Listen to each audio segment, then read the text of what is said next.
මේ තියෙන්නේ අපේ ප්‍රෝග්‍රෑම් එඩිටර්ස් එක 4 වෙනි වීඩියෝ එක. අපි මේ වීඩියෝෙන් කතා කරන්න යන්නේ යූසර් කෙනෙක් සයින් ඉන් වෙද්දී එතන තියෙන TMME ඔප්ෂන් එක හදාන්නේ කොහොමද කියන එක ගැන අපි මේ වීඩියෝෙන් කතා කරන්නේ. අපි කලින් වීඩියෝ එකේ කතා කරා යූසර් කෙනෙක් සයින් ඉන් එකට අදාළ ප්‍රොසෙස් ෆයිල් එක ෆොරස්ට් එක කොහොමද හදාගන්නේ කියන එක ගැන. අපි කෝඩ් එකට ගියොත් අපි කෝඩ් එකට ගියාම අපි මේ ඉන්ඩෙක්ස් ෆයිල් එක තියෙනවා. මේ ඉන්ඩෙක්ස් ෆයිල් එකේ අපි හදාන්න ඕනේ සයින් ඉන් ෆෝම් එක. මේ සයින් ඉන් ෆෝම් එකේ අපි දාන්න තියෙන අපේ TMME චෙක් බොක්ස් එක හදාන්න තියෙන මේ විදිහට. මේ TMME චෙක් බොක්ස් එකේ අපි දාන්න තියෙන අපේ ID එකක් දාන්න TMME කියලා. TMME කියලා ID එකක් දාන්න තියෙනවා. ඊට පස්සේ අපි මේ IDs මේ ඊට පස්සේ අපි බලන්න අපේ sign in button එක. මේ sign in button එක අපි උන් ක්ලික් කරලා දාන්න sign in කියලා. අපි දැන් බලමු මේ sign in කියන ෆන්ක්ෂන් එකේ මොකද කරන්න තියෙන්නේ කියලා අපේ TMME එකට අදාළව. ඉතින් අපේ sign in කියන ෆන්ක්ෂන් එක මේ sign in කියන ෆන්ක්ෂන් එක කියන්නේ අපේ sign in එද්දී අදාළ ප්‍රශ්න මේ sign in කියන්නේ. එතනම අපි දාන්න තියෙන අපේ අර එන ID එක රන් දෙන්න මේ කියන එක එන ID එක රන් තියෙන අපේ document.getNumberID එක පාවිච්චි කරන. ඊට පස්සේ අපි ඒක දාන්න තියෙන variable එකට හැබැයි මේ කියන variable එක දාන්න තියෙනවා. ඊට පස්සේ පල්ලෙන් තියෙන අපේ form එක දෙන අපේ force method එක අපේ PHP file එක යන form එක තියෙනවා. මේ form එකෙත් අපි දාන්න තියෙන අපේ මේක අපි මෙතන check කරනවා අපේ මේ TMME එකේ තියෙන true or false කියලා. ඒ කියන්නේ TMME එක ටික් කරලා තියෙන්නේ නැද්ද කියන එක check කරනවා. ඊට පස්සේ අපි ඒක append කරන් තියෙන අපේ form එකට. ඊට මේ form එක first method හරහා යවන අපේ login php file එකට. අපි දැන් බලමු login php file එකේ මොකද කරන් තියෙන්නේ කියන එක ගැන. මම මේ දාහම මගේ login php file එකට අපි ඒකේ උදින්ම එතන start එකක් දාගන්න තියෙනවා. ඒ වගේම අපේ database එකක් record කරන් තියෙනවා. ඊට පස්සේ පල්ලෙහෙන් තියෙන අපේ TMME ඒ අරහින් අපේ JavaScript file එකේ තියෙන form එක එන first method එකට එන form එකේ තියෙන TMME කියන කරන්න මෙහෙද අරගෙන තියෙන PHP file එකේදී ඊට පස්සේ ඒ first method එකේ TMME එක අපි බලනවා false කියලා. false නම් මෙතන ගන්න එපා කියනවා. එහෙම නැත්නම් එන true නම් අපි මේ TMME කියන එක දාන්න තියෙන අපි මේ PHP file එකේදී ආය TMME කියන variable එකට මේ TMME එක true වෙන්නේ user TMME කියන option එක ටික් කරලා තිබුණොත් විතරයි මේක true වෙන්නේ. ඊට පස්සේ පල්ලෙහාට ආවම අපේ TMME එක අර if එක තියෙනවා. if else එක. ඊට කලින් අපි දාන්න තියෙන අපි user එකෙන් log එකේදී දාන්න තියෙන අපි session එකක් create වෙන්න හදාන්න තියෙනවා. user ගේ ID එක email user ගේ name එක user ගේ email pass account type එක login in එක එහෙම අපි session ටිකක් copies ටිකක් store වෙන්න හදාගන්න තියෙනවා user log වෙන වෙලාවෙදී. මේක store වෙන්න හදාගන්න තියෙනවා. ඊට පස්සේ තමයි තියෙන අපේ if එකට දාල අපේ TMME එකට දාල if else මෙතන හදාගන්න තියෙනවා මේකදී. අපි මේ if එකට බලනවා අපේ මේ TMME එක true ද කියලා. ඒ කියන්නේ user ටික එක දාලා කියලා බලනවා අපේ TMME option එකට. එහෙම දාන්න තමයි if එක වැඩ වෙන්නේ. මෙතන මේ if එකේදී TMME එක true නම් අපි මෙතන කරගන්න තියෙනවා TMME tokens කියලා variable එකක් හදාගන්න තියෙනවා. ඊට පස්සේ අපි ඒකෙදි හදාගන්න තියෙනවා අපේ bin2x කියන එක දාගෙන අපි random byte 32 නම්බරයක් හදාගන්න තියෙනවා. ඊට පස්සේ ඒක අපි දාන්න තියෙනවා අපේ TMME token එකට. ඊට පස්සේ මෙතන පල්ලෙන් කරන් තියෙන අපේ මේ දාගත්ත මේ උඩින් හදාගත්ත random byte 32 නම්බර එක hash කරගන්න තියෙනවා මෙතන මේ විදිහට. password hash කියන එක use කරලා අපි මේක TMME token එක hash කරගන්න තියෙනවා. ඒ hash කරලා නම්බර අපි දාන්න TMME hash කියන variable එකට. ඊට පස්සේ අපි හදාන්න තියෙනවා මෙතන අපේ මේක expire වෙන්න යන වෙලාව අපි මේක හදාන්න තියෙනවා. date එක විදිහට මේක දවස් 30කින් expire වෙන්න තමයි හදාන්න තියෙන්නේ. ඊට පස්සේ මේක දාන්න තියෙනවා expire කියන variable එකට.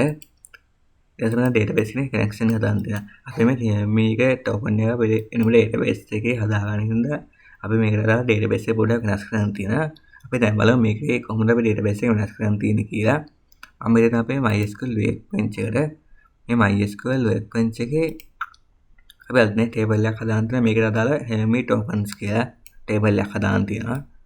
මෙතනදී අපි store කරනවා මේ TMME token කියන එකේ save කරගන්නේ token hash කියන එක. ඒ කියන්නේ token අපේ මේ හදාගත්ත කලින් හදාගත්ත token hash එක hash කරලා token එක විතර save කරගන්න එකට අදාළ column එක හදාන්න තියෙනවා. එයාගේ මේ expire date එකට අදාළව අපේ මේ ටෝකන් එක කොච්චර දවසකින් එක්ස්පයර් වෙන්න ඕන කියලා දාගන්න අපි මෙතන හදාගන්න තියෙනවා. ඒ වගේම මේක ටෝකන් එක හදාගත්ත වෙලාවත් දාගන්න තියෙනවා මෙතන.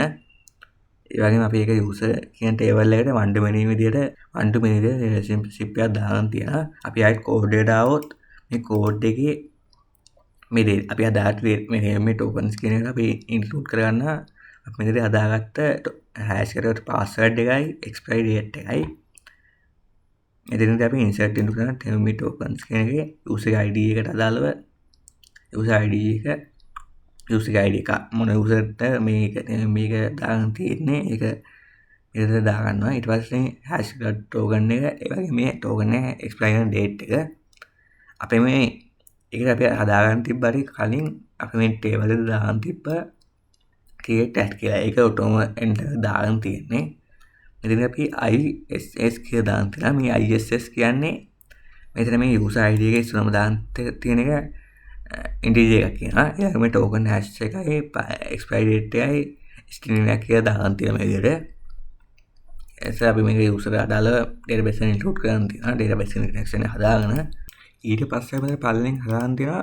ඊට පස්සේ මේ අපි හදාගත්ත token එක user IDs එහෙම ටික අපි cookies වලට set කරන් තියෙනවා. අපි ඉස්සරහම බලුවොත් අපි මෙතනදී අපේ realme token එක. ඒ කියන්නේ අපි මෙතන උඩ හදාගත්ත realme token එක අපේ cookie එකට දාගන්න තියෙනවා. cookie එකට save කරගන්න තියෙනවා. exishop realme කියන cookie එක තමයි ඒක save කරන් තියෙන්නේ. ඊට පස්සේ මේ cookie එක store වෙන්න time එක දීලා තියෙනවා. දවස් 30ක් දීලා තියෙන cookie එක store වෙන්න time එක. ඊට පස්සේ මෙතන user ID එක අපි මෙතන දාගත්ත user ID එකත් අරගෙන අපි screenshot user ID කියන නමට cookie එක set කරන් තියෙනවා. ඊට පස්සේ මේකත් store වෙන time එක days 30 days දීලා තියෙනවා. ඊට පස්සේ email එකත් user screenshot user email කියන නමට cookie එක set කරන් තියෙනවා. ඊට පස්සේ මේකත් store වෙන time එක 30 days දීලා තියෙනවා. ඊට පස්සේ password එක තියෙනවා.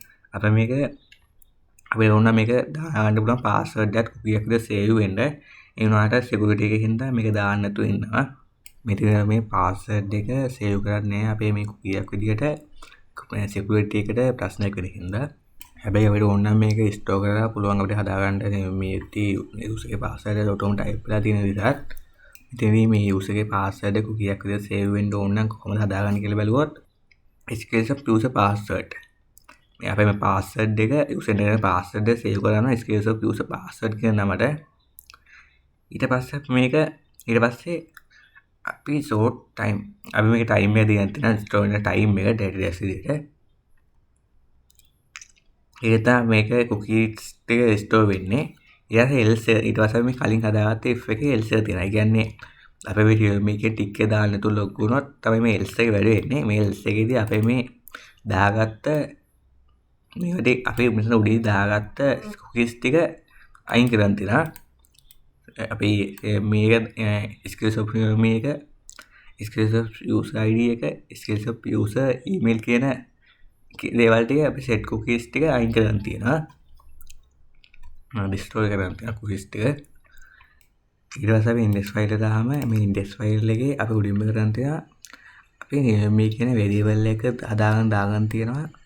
ඒකට දාන්න ඒකදී බලන්න අපි set හරි කියලා cookie එක screenshot මේ කියලා remember කියලා මේ cookie එක store වෙලාද කියලා බලන්න. ඒ වගේම අපි බලන මේ store වෙලා කියලා බලන්න. ඒ වගේම අපි බලන ඒක true the false කියලා. ඊට පස්සේ අපි බලන email එක. email කියන variable එකක් දාන අපි ඒකේ බලන is set එක කියලා බලන cookie එකක් screenshot email කියලා. ස්ටෝලා කියලා බලන්න ස්ටෝලා නැද්ද කියලා බලනවා. ස්ටෝලා නැත්නම් වෙනඳ බලන්න. ඊට පස්සේ අපිට ඕන නම් පාස්වර්ඩ් එක ස්ටෝර් කරන්න නම් පාස්වර්ඩ් එක මේක අපි හදාගන්න තියෙන මේ ස්ටෝලා තියෙනවා කියලා බලලා ඊට පස්සේ අපි කරන්නේ අපේ මේ ස්ටෝර් මේ සෙට් කරලා තියෙන cookies ටික අපි අපේ sign in form එකේ තියෙන email එකයි පාස්වර්ඩ් එක දාගන්න. ඒකත් අපි මේ පෙන්නන්නේ මොකක්ද email එක කියලා. අපි මේ අහම්ම sign in form එකේ තියෙන email එකට මම කියන email එකේ තියෙන input box එක email input box එකට මේක අපි value එක විදිහට අපි මෙතන echo කරන්න අපි උඩින් හදාගත්ත email කියන variable එක මේක echo කරනවා. මේක තමයි අපි store කරලා තියෙන cookie එක දාගත්තේ. ඊට පස්සේ පල්ලෙහාට අපේ තියෙන password input එක. අපේ පාස්වර්ඩ් ඉන්පුට් එක දෙන විදිහට මෙතනදී අපි දාන්න තියෙන මෙතනින් අපි පාස්වර්ඩ් එක දාලා ඉන්පුට් බොක්ස් එකට දාන්න තියෙනවා මේ වැලියු එකක් දාන්න තියෙනවා අපි එකව කරගෙන තියෙන අපේ පාස්වර්ඩ් කියන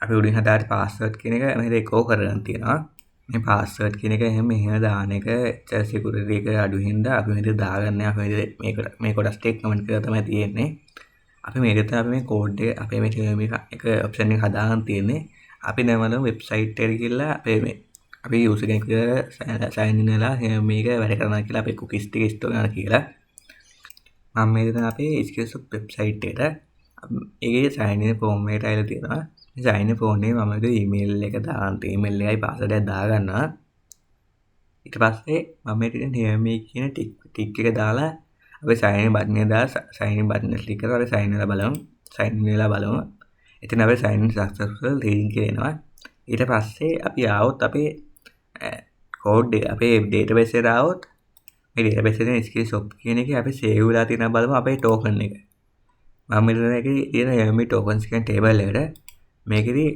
අපේ මේ යූසර් එක කවුද කියන එක දාලා ඊට පස්සේ මේ ස්ටෝර් වෙලා තියෙන අපේ මේ ටෝකන් එක